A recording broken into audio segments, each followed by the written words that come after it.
The topic of this video will be about why the strategy that Native Canadians are trying to use to counter the job market crisis that is going on in Canada currently will fail. I believe that their strategy will fail. Now, before I explain why I have this opinion, I must first inform the audience of this video that I do not live in Canada, but I have relatives that live in Canada. I'm aware of events and incidents and issues that take place in Canada. I've talked to many people who are not family members that live in Canada too. And I basically know a lot about the incidents that go on over there. And I know how immigration has killed it, along with the decisions made by politicians and government officials. How the decisions made by government officials and politicians have basically ruined Canada. Now, let me explain what strategy is being provided by the citizens of Canada.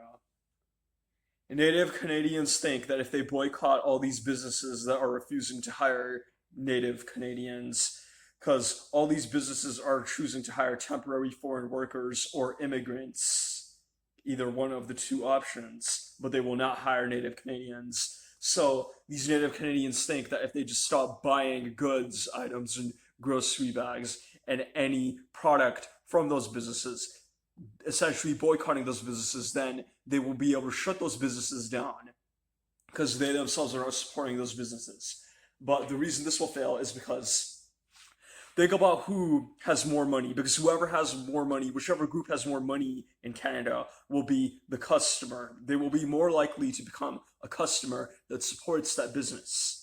Most likely, it's those immigrants that are getting hired over Native Canadians. Most likely, these customers are going to be people who are non-whites and possibly non-blacks. Most likely, these customers are going to be the people that have more money to spend and waste. Spending power is something that does not belong to white Canadians or Native Canadians. So if you don't have spending power, then it doesn't matter if you boycott anything. Because these businesses are still going to be supported by their true bread and butter, their true consumer. And that consumer is most likely going to be an Indian or an African. When I say African, I mean people actually came from the continent Africa, not a black person that was born in Canada or raised in Canada.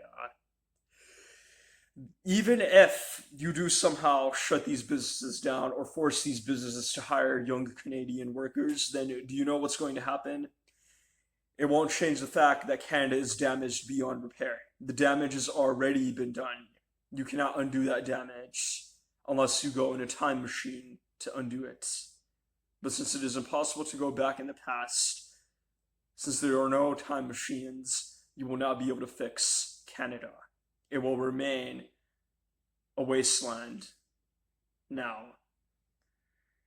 It might be possible that in 20 years it could change, but it will not be worth the wait, and you will not be able to enjoy the fruits of the change, the benefits of the change. You will not enjoy it because you will not be young anymore. So it won't be worth the wait to wait for 20 years for a country to change. This boycott will fail because these businesses will still be supported by everyone who is not boycotting them.